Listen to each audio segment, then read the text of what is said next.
জনগণের স্পন্দন, আপনাদের প্রিয় নেতা সাবেক সংসদ সদস্য মিটিং এ আছে কথা বোঝা যায় না। আপনাদের এলাকার কৃতি সন্তান হ্যালো হ্যাঁ রুস্তম আলী ফরাজি ডাক্তার, সহসভাপতি দেব, এখানে উপস্থিত উপজেলা বিএনপির সম্মানিত আহ্বায়ক, উপস্থিত সদস্য সচিব জনাব আব্দুল কাদির জলিল সহ বিভিন্ন ইউনিয়ন থেকে আগত সম্মানিত নেতৃবৃন্দ, আসসালামু আলাইকুম ওয়া রাহমাতুল্লাহি ওয়া বারাকাতুহু। আজকে শহীদ প্রেসিডেন্ট জিয়া রহমানের শাহাদাত বার্ষিকী, ওনার সম্পর্কে একটি কথা বলবো। আমি যখন ক্লাস 5 এ পড়ি, ছোট মানুষ হাফ প্যান্ট পরে হাতে বই নিয়ে স্কুলে যাই। সকালবেলা নাস্তা খেয়ে যখন আমি স্কুলের দিকে রওনা দিলাম, রাস্তার পাশে রেডিও নিয়ে মানুষকে খবর শুনতে দেখলাম এবং সেই খবর এসলো শহীদ প্রেসিডেন্ট জিয়া রহমানকে হত্যা করা হয়েছে। এই খবর শুনে রাস্তার জনগণ রাস্তার কাছি ফেলে, ধান ক্ষেতের কাটা ফেলে সবকিছু কাজ বন্ধ করে খবর শুনতেছিল এবং চোখের পানি ফেলতেছিল। সেই থেকে আমি ছোট মানুষ, জিয়া রহমানের প্রতি আমার যে একটা আনুগত্য সৃষ্টি হয়েছে, সেই থেকে আজকেও সেই জিয়া রহমানের আদর্শকে সাথে নিয়ে বিএনপি রাজনীতিতে আছি।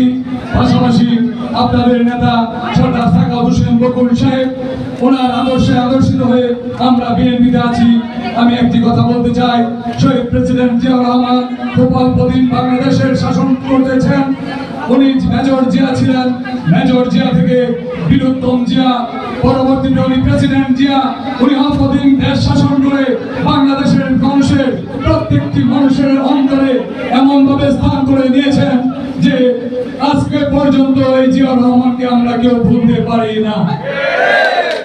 ওনার আদর্শকে, ওনার খালকাতাকে, ওনার স্বনির্ভর গ্রাম বাংলাকে, ওনার 19 দফাকে, বিভিন্ন জিনিসকে আমরা আদর্শ হিসেবে ধরে আজকে পর্যন্ত আমরা শহীদ জিয়ার আদর্শের রাজনীতিতে অন্তর্ভুক্ত আছি। ওনার সহধর্মিণী বেগম খালেদা জিয়ার নেতৃত্বে পরবর্তী সময়ে বিএনপি সারা বাংলাদেশে সুসংগঠিত হয়েছে। আমার জানা মতে বেড়াবো উপজেলা একটি আওয়ামী লীগ অধ্যুষিত এলাকা ছিল। এখানে ন্যাপের আদর বেশি ছিল, প্রভাব ছিল। 1991 সালে শহীদ প্রেসিডেন্ট জিয়া রহমানের পত্নী বেগম খালেদা জিয়া সরদার সাখাওয়াত হোসেন বকুল সাহেবকে যখন ধানের শীষের মনোনয়ন দিয়ে আপনাদের কাছে পাঠিয়েছেন, আপনারা বেড়াবরের মানুষ সরদার সাখাওয়াত হোসেন বকুল সাহেবকে বুকের মধ্যে যেভাবে টেনে ধরেছেন, তার প্রমাণ পেয়েছি আমি আজকে এসে। বাড়িতে বিভিন্ন সময় কথা বলে সরদার সাখাওয়াত হোসেন বকুল আমাদেরকে বলে, আমার হাবিবপুরের মানুষের চেয়ে অনেক কাছের মানুষ, সেই নিরুক্ষিয়ার মানুষ, সেই বেড়াবরের আমলাবরের মানুষ। আমি আজকে সেটার শোষককে দেখেছি, আমি আবেগে আপ্লুত হয়েছি।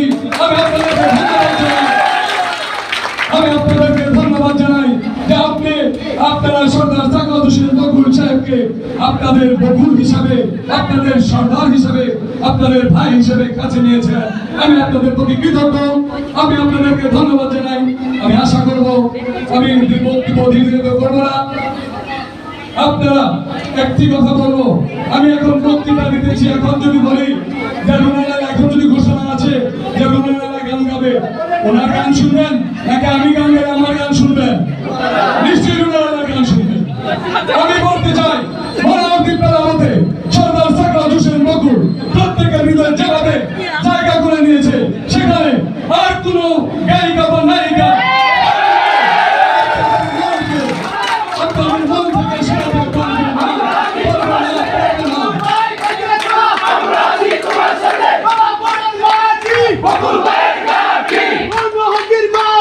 বকুল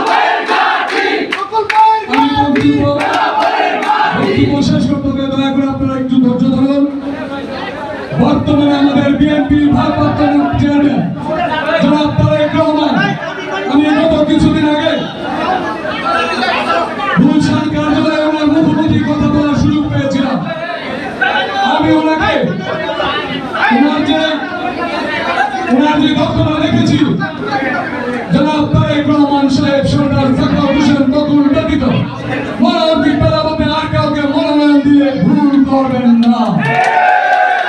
সেই জন্য তোমরা আছেন, আমরা আপনারা কথা দিতে হবে।